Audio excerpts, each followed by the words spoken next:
Hey everyone, in this video I'm going to talk about why you shouldn't invest in real estate.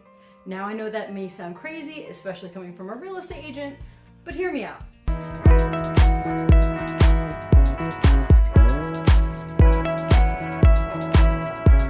Welcome to my channel. My name is Claudia Muniz and I'm a real estate agent with eXp Realty. If you're new here, we cover everything Central New Jersey housing market, so if that's something you're interested in, go ahead and hit that subscribe button.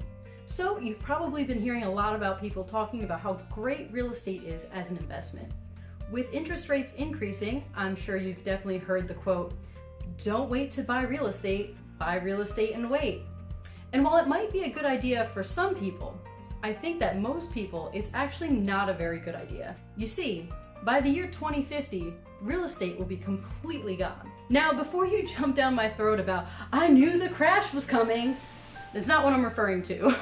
What I'm talking about is how thousands of New Jersey homes and buildings are on pace to be completely underwater by 2050. I know this may come as a shock, but as everybody was complaining about the casting of a fictional underwater character, they were blissfully unaware they soon may become part of their world. According to a Patch.com article written by Josh Backen, global warming is a huge issue causing coastal flooding. In his article, he sources a recent analysis conducted by Climate Central, a Princeton-based nonprofit science and news organization. Climate Central is predicting that 6,125 New Jersey buildings will be at risk of falling below the rising sea levels by 2050. So, what does this mean for the real estate market? Aside from the obvious reduction in homes available to purchase, where we already have limited inventory, 6,125 less buildings means that there will be a huge loss of tax revenue for specific towns. This would directly impact the funding of schools and local government services. Home buyers with families always prioritize neighborhoods with well-rated schools and safety.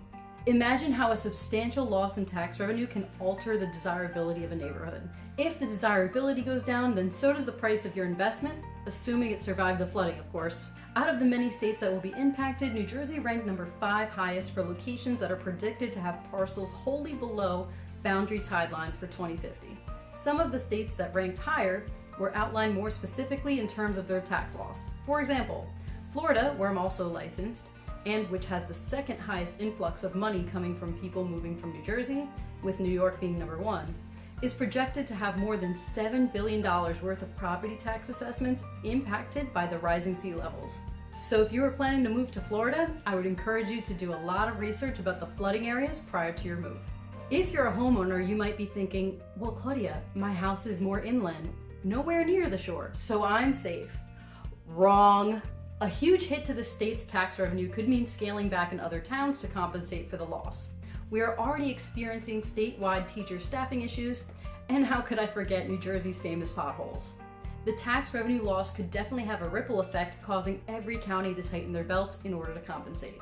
So, what can we do to keep real estate alive beyond 2050? Check out conservation.org for their carbon footprint calculator. This will help you have an understanding of your impact and how you can make improvements. Generally, to reduce carbon footprints, we as a community can recycle, take shorter showers, choose energy efficient appliances, and more. We can also build awareness in our communities about doing your individual part to slow global warming. If you would like to check out my free guide on how to go green at home, check out the link below in the description box. As a potential buyer in New Jersey, what you can do to protect yourself outside of lowering your carbon footprint is avoid homes in flood zones. Oftentimes, buyers are willing to take the chance or deal with the occasional flooding and cost of flood insurance to get a nice home in their price range. Homes that require flood insurance often sit longer on the market and sell for less money than those outside of flood areas. Do not give in to the temptation of the initial price. As you can see, with the rising of sea levels, the decision may cost you more in the long term. As a potential seller, seeking out education on this matter will be imperative to adapting the local economy and tax base in a constructive manner. It is encouraged that you enlist your local policymakers for the following, since some of the other risk reduction options may be outside of your purview. These include ensuring that local policymakers take preventative measures in their land use policies.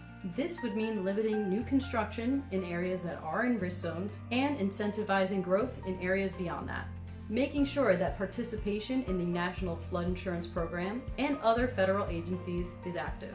This would help offset some of the tax liability and keep communities on their feet. Lastly, ensuring that the local government has used scientific analysis to ensure all infrastructures like water drainage system and levees are able to keep up with the rising sea levels will help protect your investment. To sum things up, if the pace continues, many areas will be underwater come 2050, thus eliminating some real estate investment opportunities and potentially rippling to other locations due to lack of tax resources. Massive movements with preparing infrastructures and reducing carbon footprints must be made in order to delay and protect current homeowners' interests.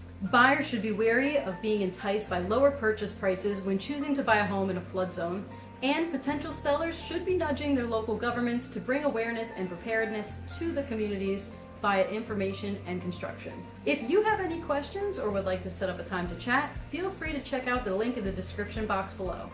If you'd like to stay up to date on all things Central New Jersey real estate, go ahead and hit the subscribe button, and I'll see you next week. Thanks for tuning in today.